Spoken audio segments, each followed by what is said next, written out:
Hello. आता आपण बघूया लग्नानंतर होईलच प्रेमचा 27 सप्टेंबरचा एपिसोड रिव्ह्यू. कालच्या भागात आपण बघितलं की पार्थ काव्याला बोलत असतो की मी लक्षात ठेवा, जोपर्यंत ही नाडी सुरू ना तोपर्यंत हे घड्याळ सुरू आहे. जेव्हा ही घड्याळ बंद पडेल तेव्हा समजून जा. तेव्हा काव्या पार्थच्या तोंडावर हात ठेवते आणि ते दोघं एकमेकांकडे बघून रडत असतात. तेव्हा काव्या पटकन हात काढते आणि तिथून निघून जाते.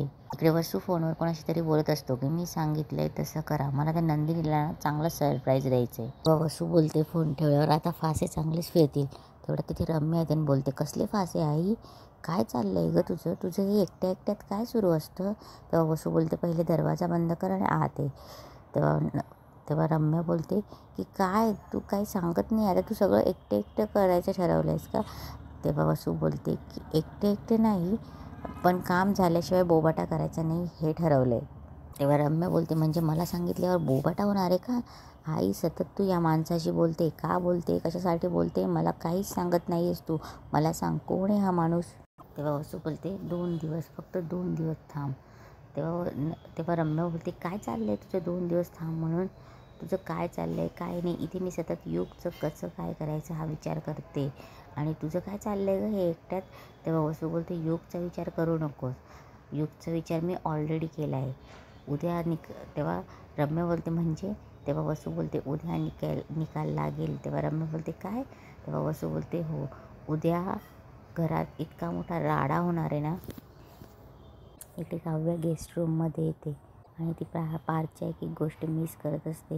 हातातली मॉइश्चरायझर क्रीम बघते, तिला पार्थची आठवण येते. चष्मा बघते, पार्थची आठवण येते. बेडवर झोपायची वेळ येते, पार्थची आठवण येते. इकडे पार्थही तिला प्रत्येक गोष्टीला मिस करत असतो. त्याच्या आठवणी त्या दोघांना एकमेकांना सतवत असतात.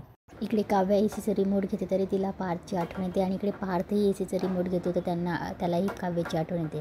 काव्या तिचं घड्याळ बघून पार्थची आठवण काढत असते. तिला हसायला येतं की पार्थने तिला कसं घड्याळ दिलं आणि पार्थही आपल्या हातात घड्याळ घेतो आणि काव्याची आठवण काढत असतो. तेव्हा ते दोघं वॉच बघतात, टाईम झालेला असतो 11:11 आणि दोघंही प्रेयर करतात. तिकडे काव्या सकाळी उठते आणि अभ्यासाला लागते. तेव्हा नंदिनी येते. नंदिनी बोलते, येऊ का आत. तेव्हा नंदिनी तिला विचारत असते, अगं काय रात्री पण गेस्ट रूमचा किती वेळ लाईट चालू होता, आज पण लवकर उठली, झोपतेस की नाही, किती अभ्यास करते. तेव्हा काव्या सांगते, एक चॅप्टर बाकी होतं ते कंप्लीट करत होती. तेव्हा नंदिनी बोलते, इथे गेस्ट रूममध्ये. तेव्हा काव्या बोलते, आता हीच माझी रूम. तेव्हा काव्याचा पसारा बघून नंदिनी बोलते की नंदिनी, काव्या तुला आठवतं, मला आता असं बघून ना आपले माहेरचे दिवस आठवले. तू अभ्यास करायची आणि आरुषी जेव्हा फोनवर मोठमोठ्याने बोलायची तेव्हा तू तिला बाहेर काढायचीस. तेव्हा काव्या बोलते, वेडी आहे का आरू, किती मोठमोठ्याने बोलायची आणि मला इतका त्रास व्हायचा ना, म्हणून तिला व्हायची, बाई हाई रूम माझी आहे. तेव्हा नंदिनी बोलायची, हो ना, मग ती माझ्या रूममध्ये येऊन झोपायची, म्हणजे तिच्या ज्या गॉसिप्स असतील ना त्यासुद्धा मला बसल्या जागी कळायच्या. तेव्हा त्या दोघी हसतात.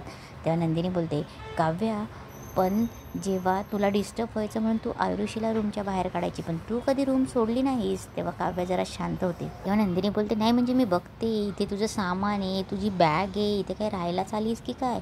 तेव्हा काव्या बोलते, राहायला नाही, अभ्यास करायला आली असं समज. तेव्हा नंदिनी बोलते, हो पण झोपायला जातेस की नाही. तेव्हा काव्या परत शांत होते. तेव्हा काव्याला मानिनी जे काही बोललेली असते ते आठवतं. तेव्हा नंदिनी बोलते, काव्या काय झालं गं.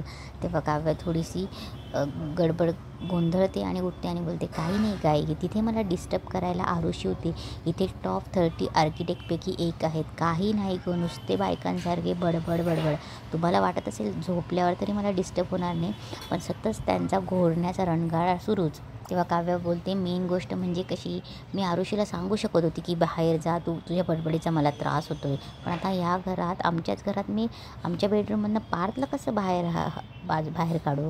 मीच म्हटलं की जरा थोडा ब्रेक घ्यावा म्हणून. तेव्हा नंदिनी बोलते, पण एक गोष्ट जाऊ दे, एक गोष्ट तू तुमच्या रूमला आमची रूम म्हणालीस. तेव्हा काव्या शांतच होते आणि खाली बसते. तेव्हा नंदिनी बोलते, काव्या काय झालं आहे.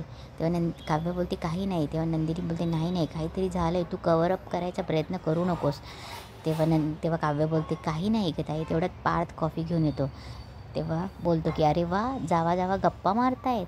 तेव्हा काव्या बोलते, तुम्ही कशाला आला तिथे. तेव्हा पार्थ बोलतो, म्हटलं मांजर शब्द बोलणार. तेवढ्यात नंदिनी खाली बघते, हसायला लागते. तेव्हा काव्य आणि पार्थही हसायला लागतात. तेव्हा पार्थ बोलतो, म्हटलं तुम्ही अभ्यास करतायत, गरमागरम कॉफी आणावी तुमच्यासाठी. तेव्हा पार्थ काव्याला कॉफी देतो. तेव्हा काव्या बोलते की बरं बरं झालं, एक कॉफीसाठी किती बडबड करतायत. बरं थँक्यू, मला गरजच होती कॉफीसाठी. तेव्हा पार्थ बोलतो की हो म्हणूनच दिली. तेव्हा नंदिनी बोलते की बरं तुमचं चालू द्या, मी आलीच. तेव्हा पार्थ बोलतो प्या प्या कॉफी प्या, मी बसतो इथे तोपर्यंत. तेव्हा काव्या बोलते की नाही नाही तुम्ही कशाला बसतायत, ताई खाली गेली ना, मग तुम्ही पण जा ना खाली. तेव्हा पार्थ बोलतो तुम्ही कॉफी पीपर्यंत. तेव्हा काव्य बोलते नाही नाही तुम्ही खालीच जा, मी पण येईल ना खाली आवरूनच. तेव्हा पार्थ मान डोलवतो. काव्याला वाईट वाटत असतं पण काव्याकडे ऑप्शन नसतो. तेव्हा पार्थ हसत जातो आणि बोलतो डायनिंग टेबलवर या वाट बघेन. तेव्हा पार्थ पुन्हा काव्या कॉफी प्यायला लागते. पार्थ पुन्हा तिच्या मागून येतो आणि बोलतो सिनेमन कॉफी आणि हसत निघून जातो. तेव्हा काव्या पार्थ गेल्यावर बोलते सॉरी पार्थ, तुम्ही या रूममध्ये तुम्ही कॉफी पेपर्यंत इथे बसला असताच तर मला चाललं असतं, पण तुम्ही डायनिंग टेबलवर पण नाही, आपल्या रूममध्ये पण नाही. मग मानिनी काकू तुम्हाला शोधत शोधत इथपर्यंत आले असते आणि तुम्हाला नाही माहीत मी त्यांना वचन दिलं आहे. इकडे मानिनी युगला चहा देत असते. तेव्हा युग बोलतो आई साखर कमी आहे ना. तेव्हा मानिनी बोलते की युग तू उगाच साखरेचा विचार करू नको आता. तेव्हा वसू आणि रम्या काहीतरी खून होतात. रम्याकडे युगचं मार्कशीट असतं. ते मार्कशीटचा पेपर घेते, चोळामोळा करते. तेव्हा रम्या बोलते युगच्या मार्कशीटचा चोळामोळा केला आहे, आता हा चोळामोळा बॉम्बचं कारण ठरेल. तेव्हा ती तिथे कचऱ्याच्या जवळ तिथे ती त्याचं मार्कशीट फेकते, त्याच्यावर कचरा टाकते.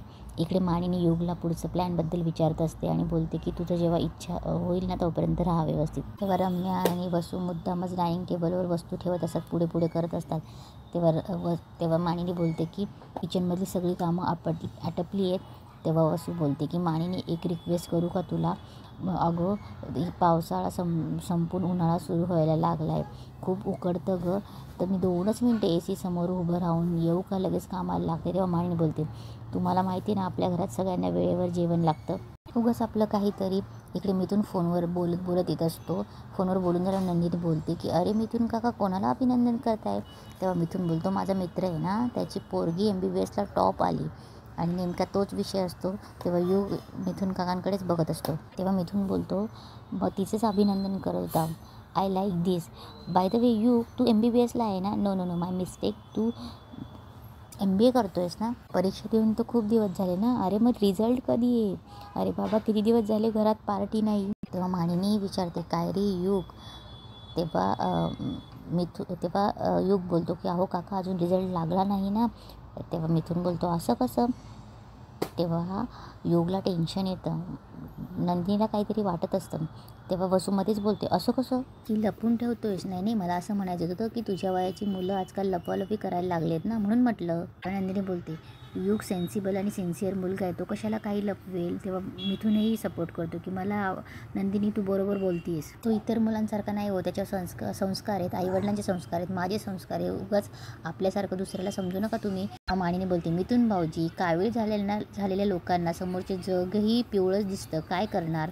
तेव्हा नंदिनी बोलते वसू आत्या आज युगबद्दल बोललात, पुन्हा त्याच्याबद्दल बोलायचं नाही. सहज लपवण्यासारखं असतं तर ते कोणाला ना कोणाशी शेअर केलंच असं त्याने. तेव्हा वसू बोलते म्हणजे आता घरात बोलायचं पण नाही का मी काही. तेव्हा वसू बोलते अगं माझा भाचा आहे, मी सहज मजाक करत होती, आता काही मी बोलायचं पण नाही का. तेव्हा काव्याही तिथे येते. काव्य बोलते मग असं वागायचंच का की जग त्याच्यामुळे आरोपीच्या पिंजऱ्यात उभं करेल.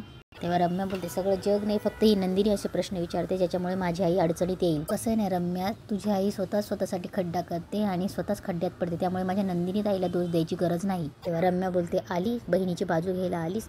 तेव्हा काव्य बोलते की काय हरकत आहे, तू कशी तुझ्या आईची बाजू घेतेस, आणि जेव्हा तुम्ही दोघी माझ्या नंदिनी ताईला त्रास देत होतात तेव्हा तुम्ही दोघी लाज सोडल्यासारखं वागत होतात, आता शिक्षा भोगताना सुद्धा तुम्हाला काही वाटत नाही.